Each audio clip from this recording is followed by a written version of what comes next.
I think the only way you can get it is to be in an all-black environment.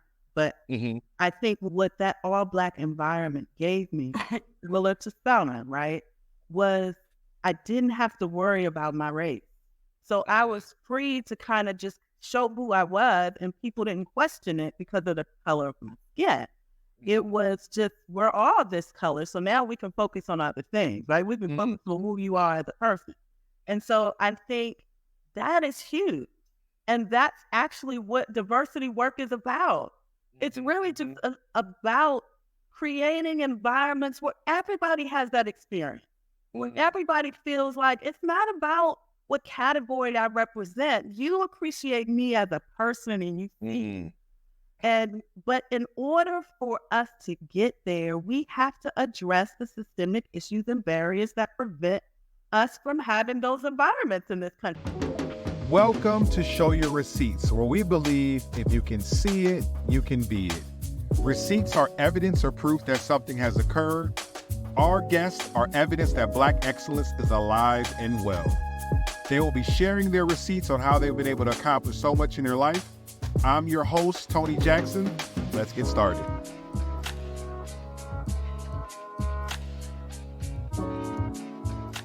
Welcome to Show Your Receipts, where we believe if you can see it, you can be it. Today's guest is definitely an example of Black excellence. I'm going to read off a little bit of her intro, an incredible bio. Dr. Tiffany Townsend is Purdue Global's Vice President of Organizational Culture and Chief Diversity Officer. She has a Bachelor's of Arts degree in psychology from Spelman College, a Master's in Clinical Psychology from George Washington University, and a PhD in clinical psychology from George Washington University. Dr. Townsend is the president and owner of Core Perspectives, a diversity, equity, and inclusion consulting firm that helps organizations realize meaningful change.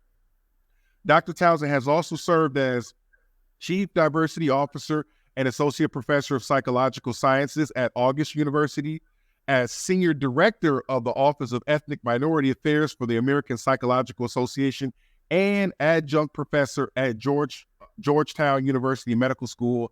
And we have her here today. Welcome, Dr. Townsend. Well, thank you, Tony, for the invitation. I'm looking forward to the conversation. I mean, when you and I talked about it, it was exciting because I believe in your mission. And so whatever I can do to help, and if my story can help, I'm happy to share. Absolutely. I'm excited to hear your story. Let's dive right into it, Dr. Townsend. It's been said that we are compensated individually and collectively as a company, companies that we work for, based upon the problems that we solve. Talk to me about what specifically the unique problems that Purdue Global solves in the education space. So I appreciate that question. And I never thought of it the way you formulated the question, but I think if you look at the mission of Purdue Global, you'll appreciate what we're trying to achieve there. We are centered around equity, right? Part of our mission is about providing access to those, if not for us, would not get higher education, right? So we're an open access institution, and we're about making sure we're opening the doors to those who seek an education and making sure we can support them to be successful, right? So it's not enough for you to come. You have to come and know that you can be successful there and know that we have a team that surrounds you to make sure that happens. So we're designed for that non-traditional student, that student who wanted to go to education, but maybe didn't have the money when they were the traditional age, or they had to work or start and support a family. And so we're here to accommodate all the different ways in which we show up as people when we're trying to also be learners, right?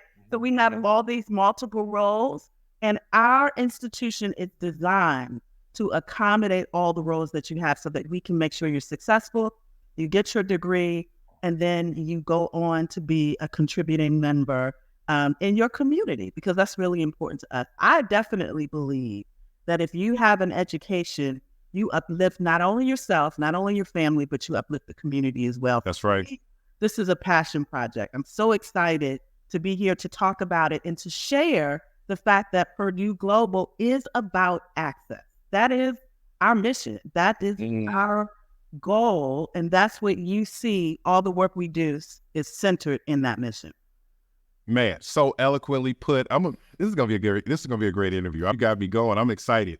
Yeah. So let's get a little bit more detail. What does a vice president of organizational culture and chief diversity officer do? What does your normal day look like? Meetings. But let me talk a little bit about what a chief diversity officer is and why I also have that organizational culture piece in my title. I actually was hired to be the chief diversity officer, and I was a chief diversity officer at another institution. I actually asked, based on my experience at the other institution, I asked that organizational culture be included because I think it's important as we are developing an institution. And in many ways, Purdue Global is developing and we can talk a little bit about why that is a little bit later. But I wanted to make sure that the culture we were creating, the way in which we engage each other, the way in which we engage our students is centered and grounded in this idea of equity. So as a chief diversity officer, my goal is not just to do programming, although there is nothing wrong with that programming. We need that for folks who have traditionally felt marginalized to feel like they belong at the institution. But really it's about systemic changes. It's about how we are making changes to the way we do business that is integrated into the fabric of our culture. And so we have to be intentional about that. And that's why I also wanted to have that organizational culture piece in my name and in my job description, because I wanted it to be clear that we're creating a culture here.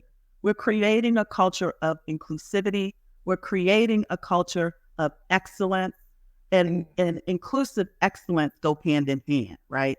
And so I wanted to make sure that that's the focus. And so what does that mean? Because your real question, you notice how I kind of said what I wanted to say and I didn't answer your question. So let me get to your question. Your real question is, what do I do? What does that mean? What do I do, right? And so what it means is that I'm looking at aspects of our environment that might hinder certain students from being successful. And I want to make sure we change those. So we're looking at policy, right? Are there differential impacts of certain policies on certain students based on their backgrounds, based on what they're bringing to the table, based on their beliefs or how they look? If so, we want to make sure we take out those hurdles so that we have consistency in outcomes among our students. So we're looking at policies, we're looking at practices, we're looking at procedures, making sure that we have consistency and that everything is equitable.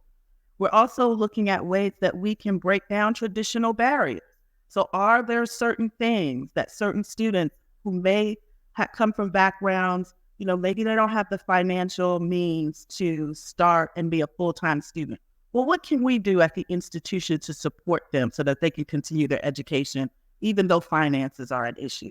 So we're really looking at the systemic factors in our institution to ensure that it does not create a barrier for you based on your background. So regardless of who you are, when you walk in the door, you should know that you are welcome and we want you to be successful. And we're going to make sure we do everything we can so that you are successful.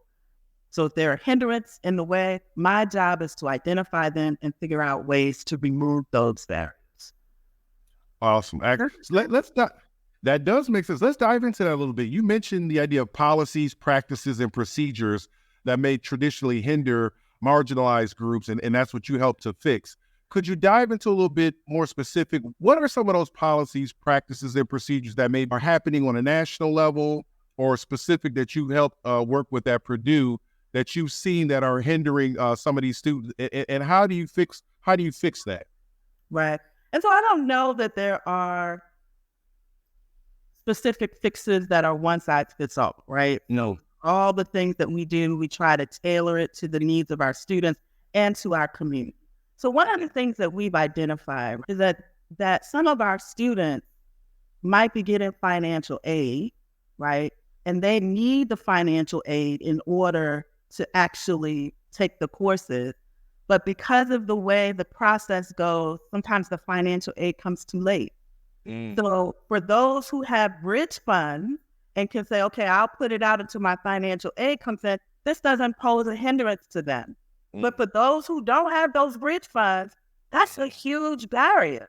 So what do we do so that that does not prevent them from starting on time or starting at all? So that's what we're trying to figure out. How do we change that process so that that doesn't become a roadblock for certain students who can't afford to just put money out there in the beginning before their financial aid comes? It's these little kind of things that you don't think about that end up being big hindrances to certain populations.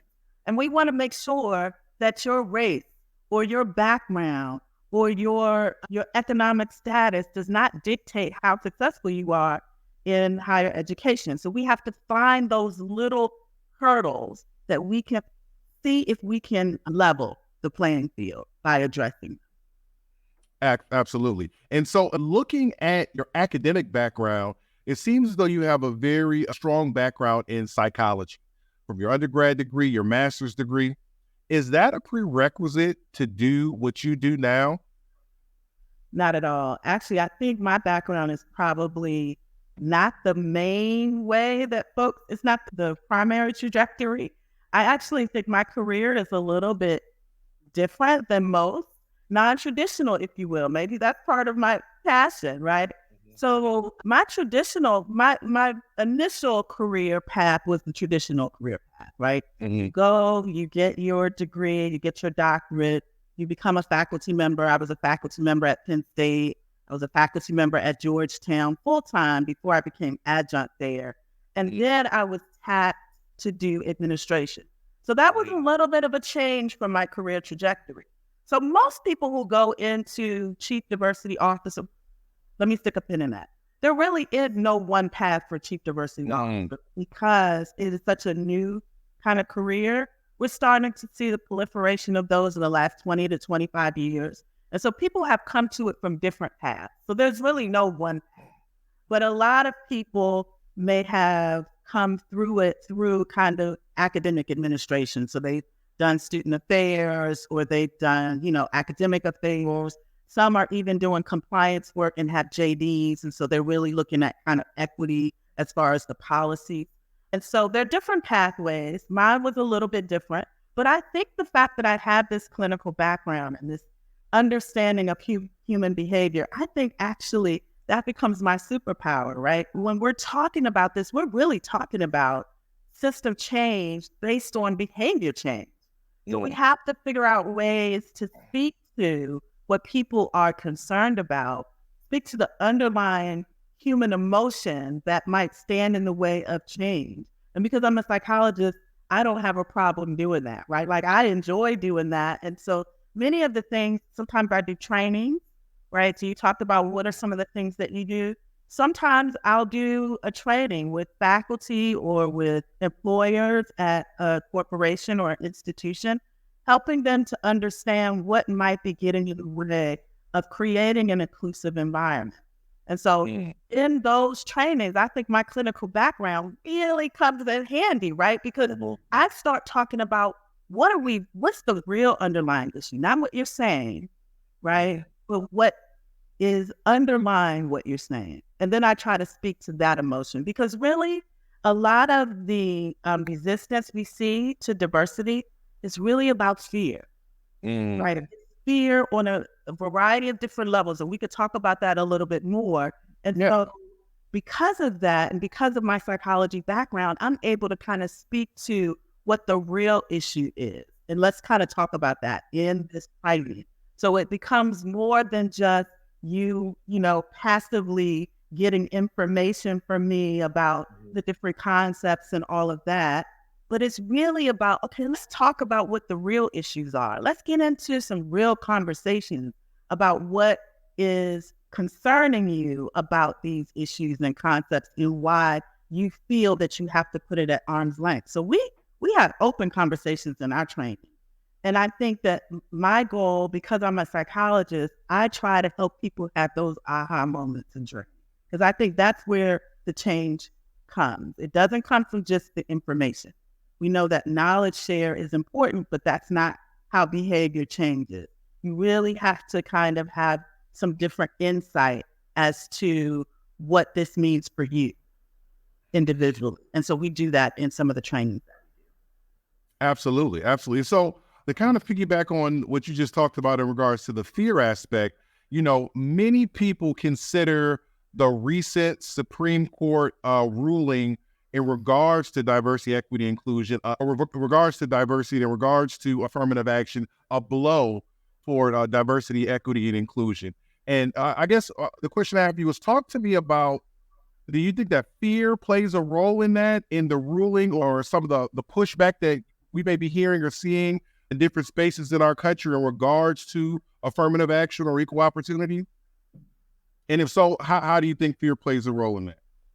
So I think, yes, I do think there's fear. I think there's a fear that the goal of these initiatives are to replace people at the table of opportunity. That's not what this is about. This is about creating room at the table of opportunity. It's not to replace. It's to say there have been only a limited number of folks who were given access to that table.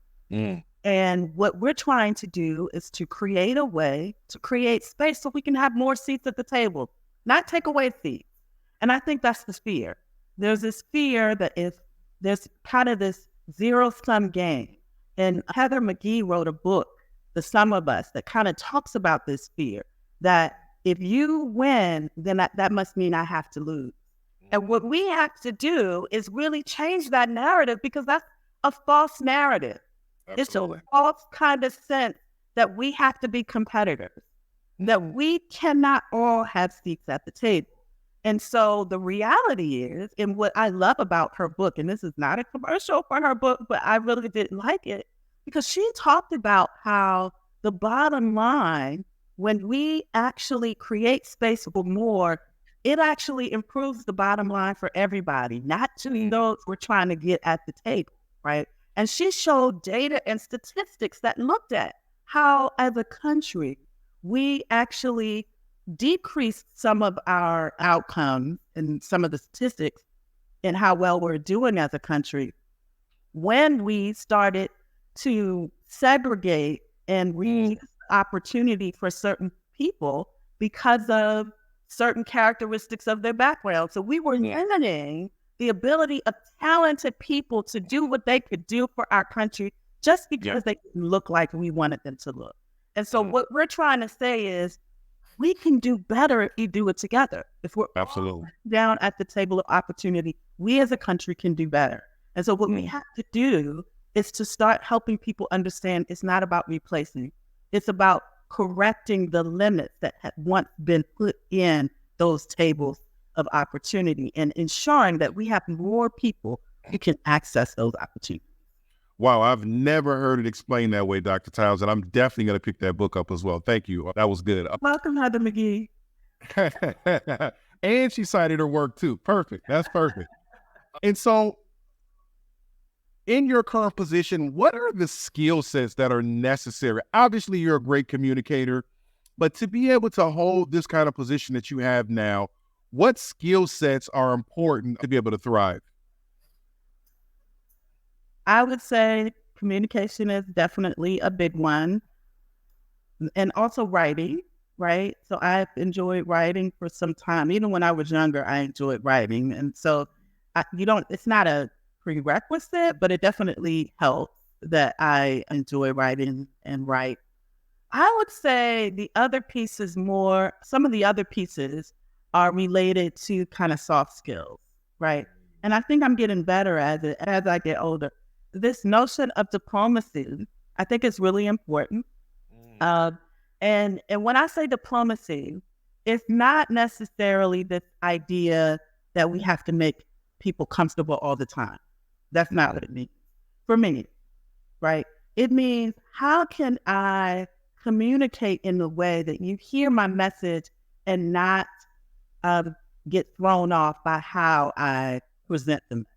Like, I don't change what I'm saying, but I've learned how to say it differently so people don't defend against how I'm saying it and Absolutely. what I said. And I'm telling you, this is a skill I've had to develop because I am DC born and raised, and I'm really, to the point, and we just say what we need. And in the beginning of my career, that is what I would do, and I didn't understand why people were not receiving what I had to say.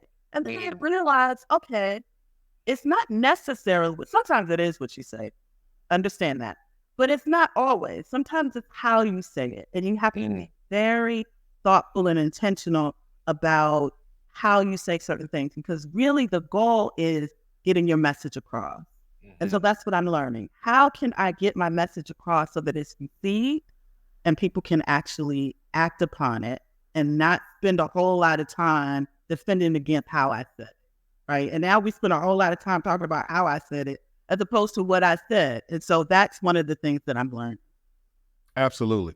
And so navigating the spaces that you've been navigating, specifically in higher education, obviously as a professor, as an administrator, what are some unique challenges that you faced as an African-American woman, obviously as an intelligent African-American woman, a powerful African-American woman? What challenges have you faced because of you being who you are?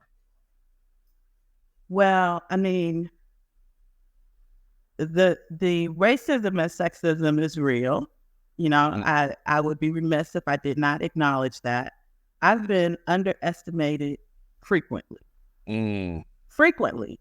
I mean, I actually don't think there's been any job where that didn't happen initially, right? Has that worked out to your advantage, being underestimated?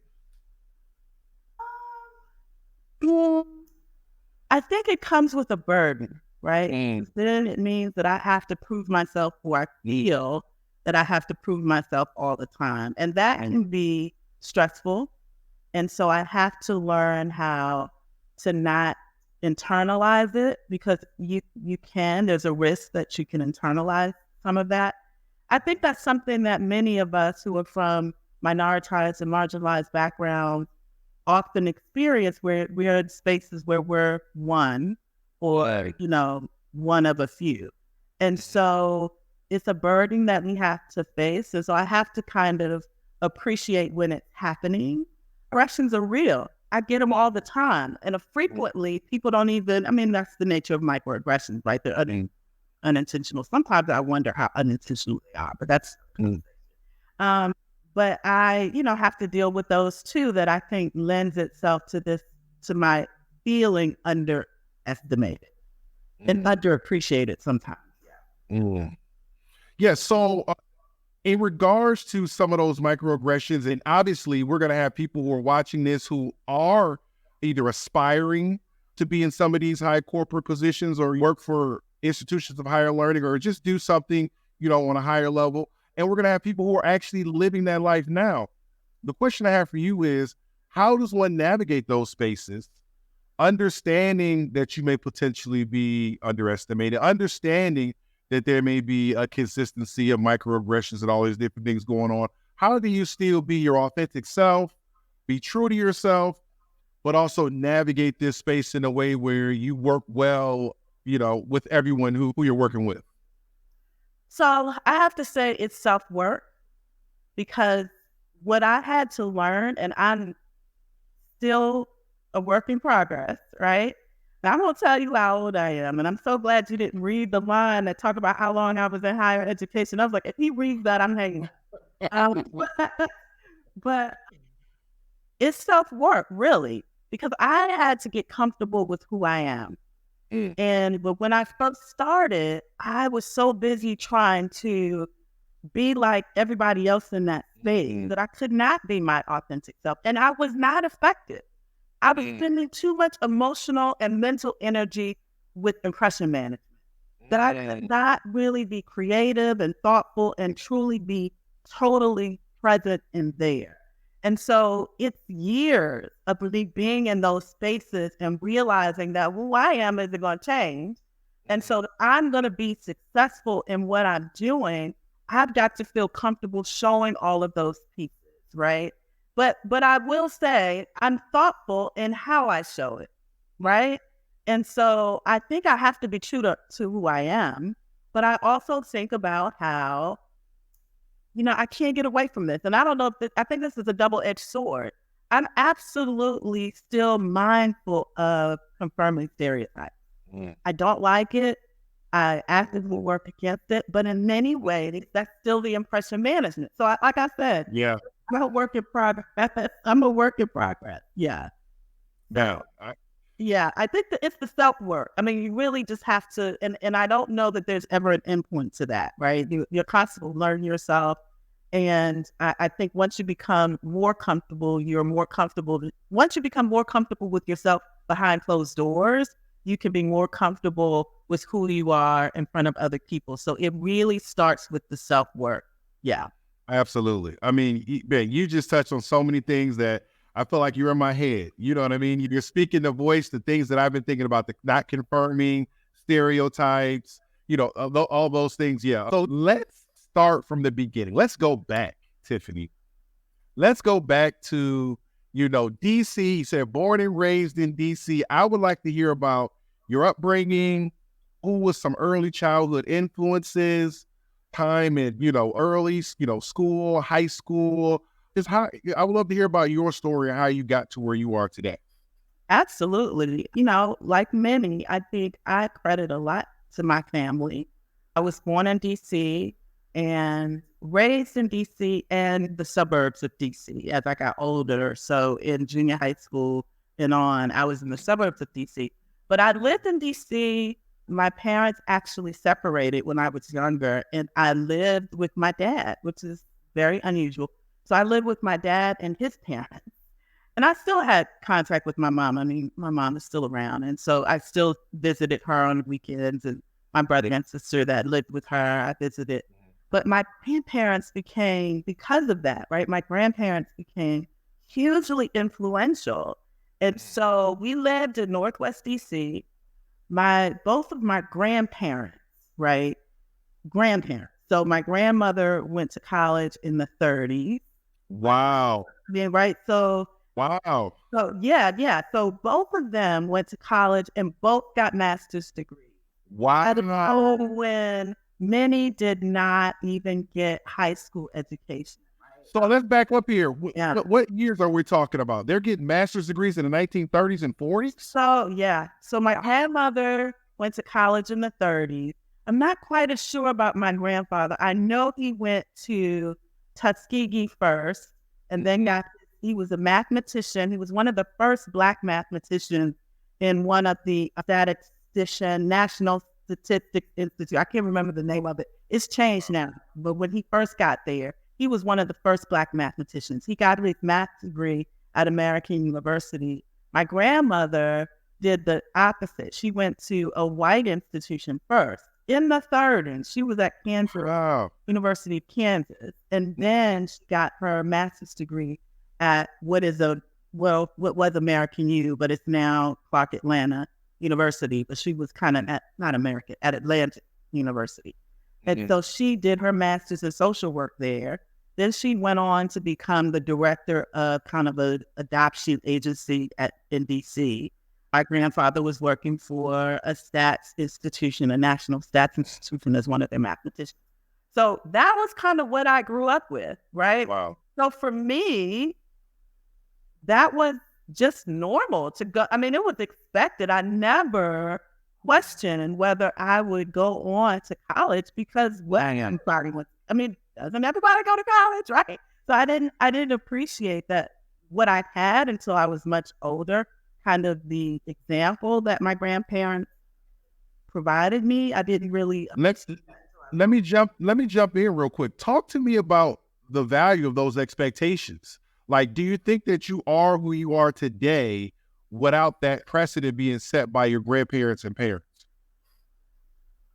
I mean, it's always been there. I can't imagine, right? Like, I just never even conceived of not going to college. It just never was even a part of my thought process because everybody went to college that I knew. I had others in my family that had kids. I wasn't the first, right? And then I was raised in DC, which back in the 70s was called chocolate city. And so Yeah. Black people were running things in DC in ways that you didn't see in a lot of other cities. Some, there were some certainly major cities where that was the case, but certainly it was a big thing in DC. And so I just kind of expected that that's how all major cities were, right? Like you go to a major city, there's a big contingent of Black folks, they're running things. I just did not have a sense of how unique that was. And so I think it wasn't until I left, and it took a while, I'm embarrassed to say, because I left the DC area. I went to school in Atlanta, which also was a Black Mecca, right? And then I did my internship in Chicago. Okay, also. And so I literally, until I was well into my 20s, thought that all major cities were like DC, Atlanta, and Chicago. I really did, because everywhere I went, it was kind of the same thing. So I just assumed that was normal. So I guess the question, circling back to your question, would I have been different? Probably, but it's hard for me to know because my fundamental years were surrounded by Black excellence. I just saw it everywhere. And I just assumed that that's how it was. It wasn't until much later that I could appreciate that we're a very small minority of the Black community in the United States and certainly in the world. To have, 2 or 3 degrees is not typical of most people, let alone most Black people. So I think that absolutely shaped my expectation and the course of my, career. I always knew I was going to get a degree. Just it never occurred to me not. Absolutely. Talk to me about your high school experiences. Were there any teachers, counselors, coaches, anybody who was influential in your life, who, whether they were, encouraging you or speaking into who you could be, or was your home and family life just so unique that you really didn't need any of that from high school? I will say that more of that happened for me at the elementary school years. I was in DC, and I was in one of those, what they called at the time, gifted and talented programs in I see that. DC. And thank you. And so we had teachers there that really, you knew that they cared about you. You knew they really wanted you to be successful. They poured themselves into you. Then my dad and I moved out to the suburbs. Remember, I told you in junior high and high school, I was in the DC suburbs. It wasn't the same. I had to prove myself at that point again. I had to start talking about, I remember I had been in gifted and talented since I was in kindergarten. I went out to these schools out in the suburbs, and my dad had to advocate for me to be tested to be put into the talented and gifted program. They called it talented and gifted out there. And I had to take tests repeatedly, right? I remember distinctly being in one of my courses in high school, because I told you I like to write. And I was in one of the AP English courses, and we had to write an assignment. It was an essay writing. It was actual assessment, right? So you had to do it in the class. You didn't have time to go home and fix it. So you had to just kind of write it while you were there. And so the next day, the teacher said, we had a really good writing assignment, and she read my assignment. And I had so many of my peers come to me and say, I didn't know you could write like that. Well, why would you assume that I couldn't? I'm in the AP class. Like you fucking writing here. So always this notion that I had to prove that I was there, and it wasn't just because I was the one brown or the 2 or 3 brown people that were let in because of affirmative action, that I really had the chops to be there. And that was kind of the beginning of what I had to do throughout.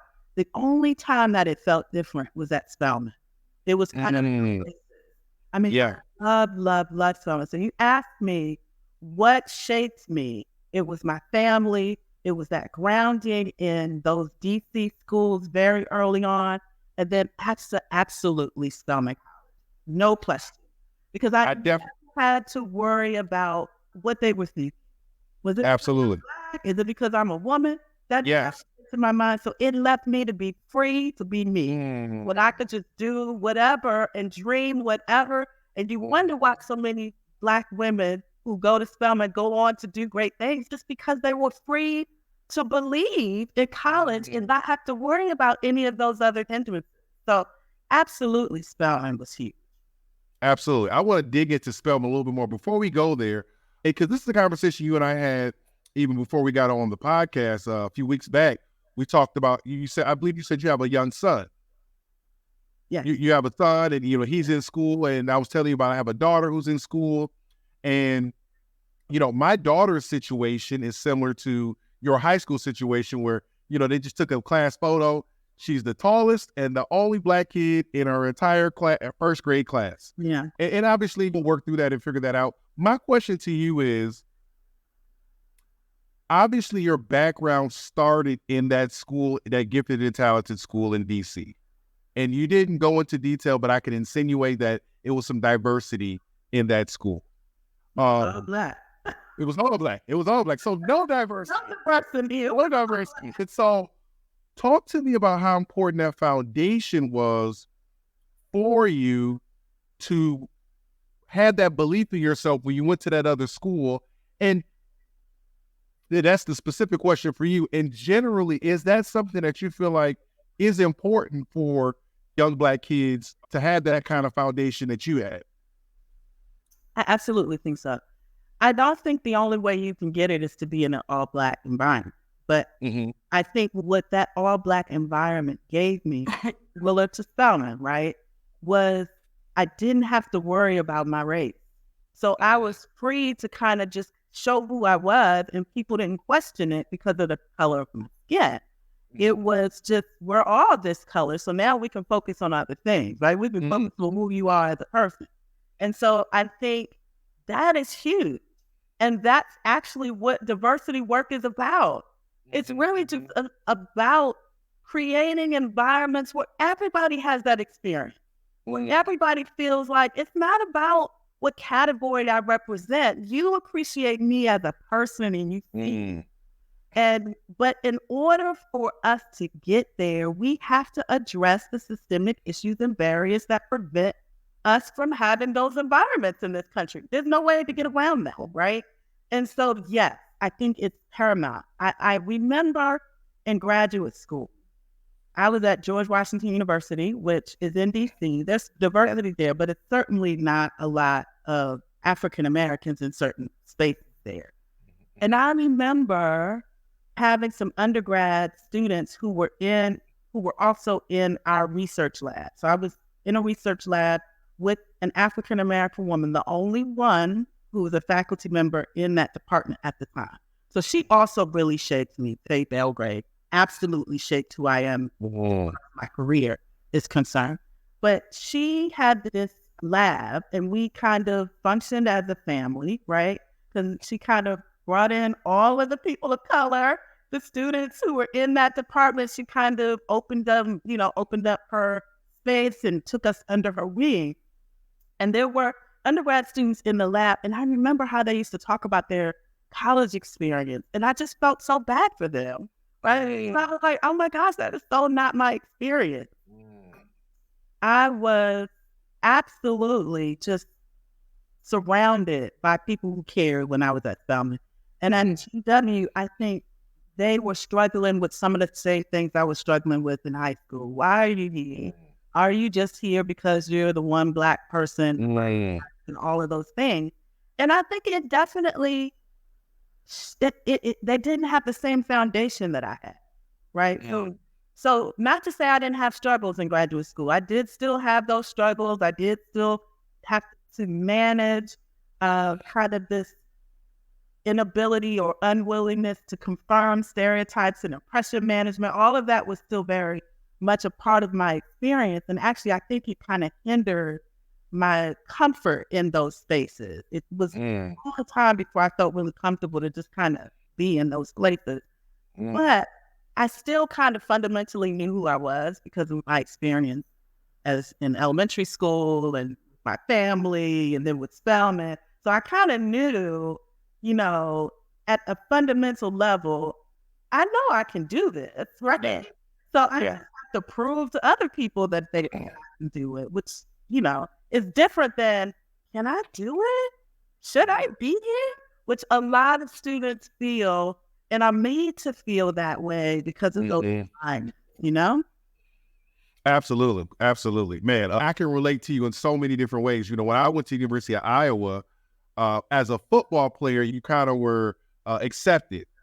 But when I didn't have my hoodie on and my Letterman jacket on and I was roaming around campus, I definitely felt disconnected. So I think it's so powerful for you sharing that. You as a person who's had so much success, who speaks with so much power, speaks with so much authority, for people to be able to hear that you also had some of those doubts, some of those concerns. I think that it definitely will encourage those others who are watching this. Let's dive into Spelman. I know we touched on it a couple of different times, and I'm excited to learn more about this because a part of me always wished I went to an HBCU. And so talk to me about the idea of you're in classrooms and the professor is Black and the president of the university is Black and your classmates are Black, and excellence is not an exception, it's expected. Talk to me about being in that environment and what that was like. I mean, I could look back and homecoming too. Oh, well, that's a whole different conversation, right? The homecoming that's a separate conversation. I wish I could show you the video of the homecoming I just went back to. So many people. But anyway, that's a different conversation. I will say it was amazing. And I don't know that I appreciated it as much at the time. I definitely felt at home. I definitely felt comfortable. I enjoyed my time. That was always very clear to me. But it wasn't until I went into other spaces that I could appreciate the value of that experience, right? So not only was the president Black, but she was a Black woman and she was a soror. So it was like, oh, yeah, I can do this. Here's my mentor. As a president of the university, you have someone that you can look up to and say, this is how you do it. This is achievable. It doesn't matter of your race or your sex. This is absolutely achievable. And so, yes, that was a great experience. For me, it was so interesting. So there was this dichotomy when I was in high school because I was one of the few. So my high school was gradually changing. So it had been primarily white. And then the first year I started in high school was the first year that it was almost half and half, half Black and half white. That was the first year that it happened. And each subsequent year, there were more Black folks coming in, right? But regardless of the fact that there were so many Black students there, I still was one of the only or few Black students that were in the AP courses or the tag courses. There was like a group of us and we kind of traveled together, right? And I can look back on that. I think that experience really shaped us because every single one of them, and I am not exaggerating, of us, the few Blacks that were in that class, who all had doctorates. Not everybody in that class does, but all the Black folks do, right? So that have PhDs or JD and had gone to Georgetown for their Harvard for their I mean, so it was a way in which we were kind of steel sharpened steel, right? It wasn't the best experience as far as feeling like you belonged, but you knew you had to show your stuff. And so you had that as you move forward, you had that kind of grit and tenacity that we had to have to kind of prove ourselves in that space of high school. But the dichotomy that I'm talking about is there were all of these Black students who were in the school, very few of them who were in those classes. So I had to pretend like I wasn't in those classes. So when I was hanging out with my friends, I would pretend I never said anything about the classes I was in. I would have my book bag with all these books. And they were like, why do you have so many books? Oh, no, I just, I do it for my dad so they think that I'm, studying, right? Like I felt like I had to play. When I got to Spelman, everybody was the one of few in their class. Like that was the main experience. And so I didn't have to hide. I didn't have to pretend I was something that I wasn't. And honestly, that was me feeling like I had to pretend. I don't think any of my friends would have thought anything different about who I was or whatever. Probably would have appreciated had I been more honest with who I was.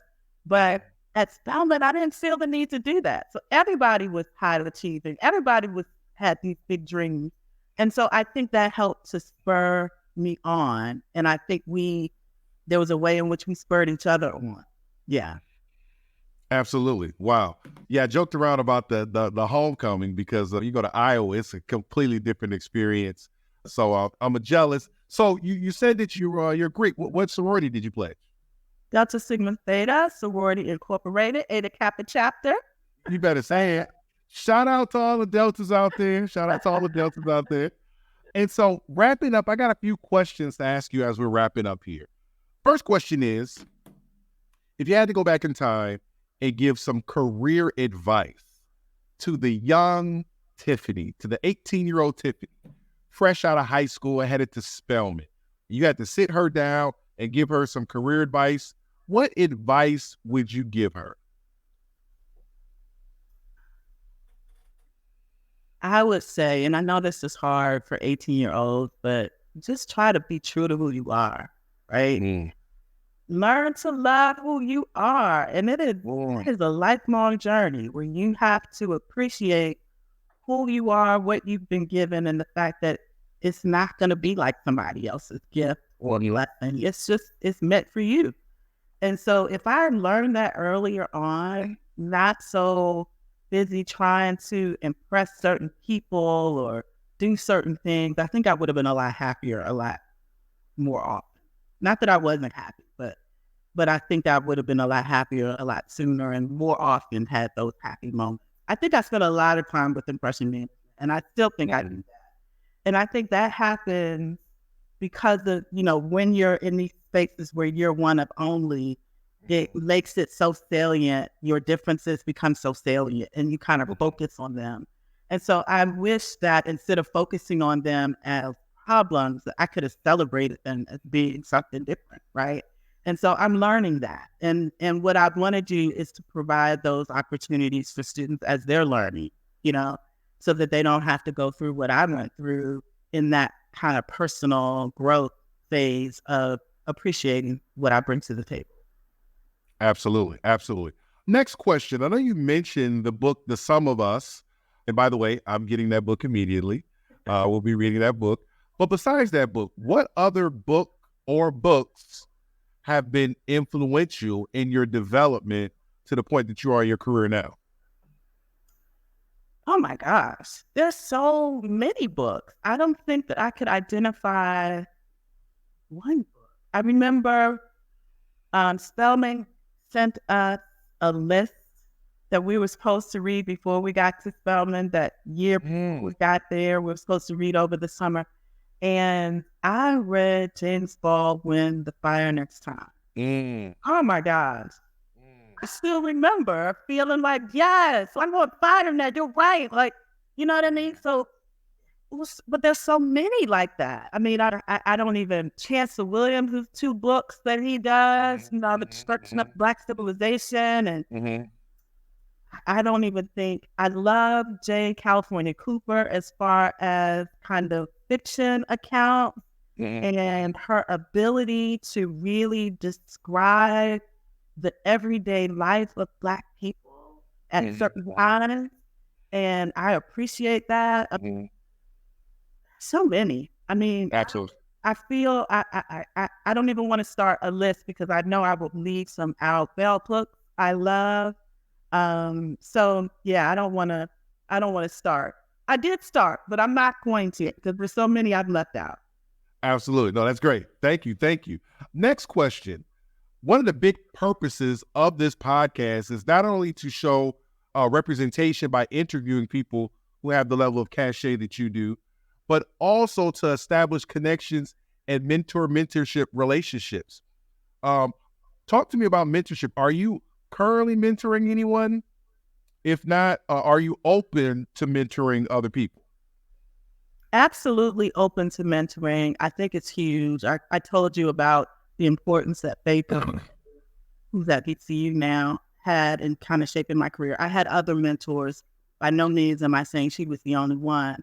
And so I feel like mentorship is hugely important. So yes, I'm mentoring. I'm actually a part of Sisters in Psychology at Spelman, where I have a Spelman student that I'm mentoring.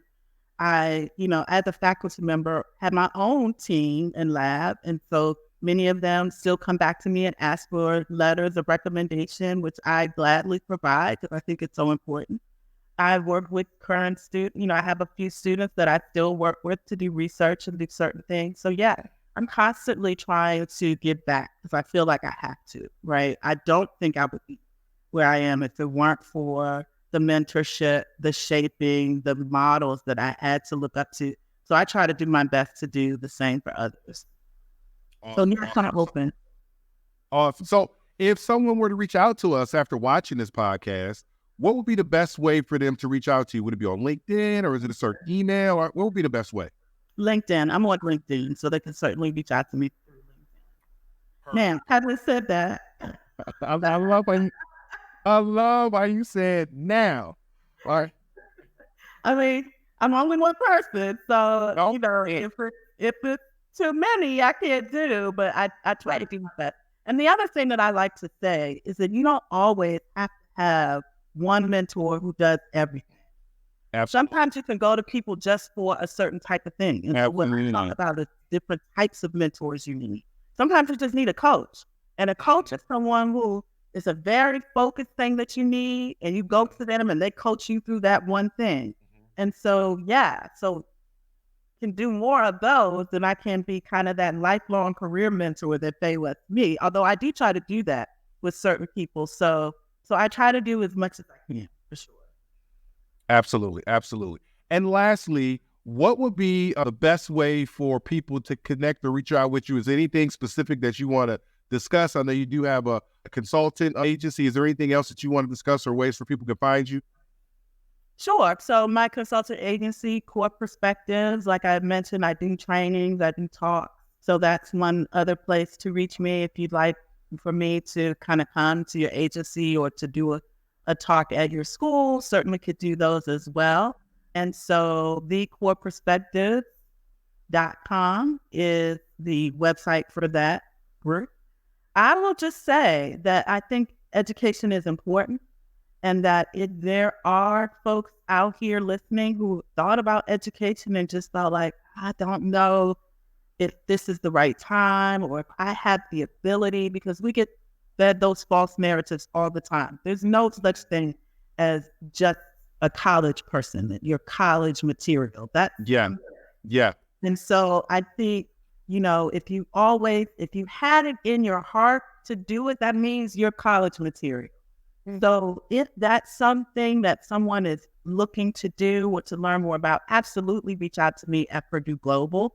We are actively trying to, like I say, reach more people and increase the access to all communities. So if there's anybody out there thinking, hey, I'm just not sure, reach out and we can have that conversation. Absolutely. And I want to piggyback on that. I have a testimony because I actually am an alumni of Purdue Global. I got my law degree from there. And there would have been no way that I could have got it as a full-time businessman, as a father, as a husband, father of young kids, just didn't have the time or ability to be able to do it. And so it was just an amazing opportunity to go to school at Purdue Global. I'm still connected with a lot of the people that I went to school with. I'm in great communication with the dean of the school, some of my previous professors. Almost feels like a big family being an alumni of Purdue Global. So thank you for sharing. Dr. Townsend, we want to thank you so much for being on this episode today, with you sharing all the people who've been influential in your life. And it's just awesome to see full circle how now you play this amazing role in so many other people's lives. We appreciate the work that you're doing. You really are giving back and impacting the community in a positive way. And everybody watching, this has been your daily dose of Black excellence. Thank you so much, Dr. Townsend. Thank you. It was a pleasure.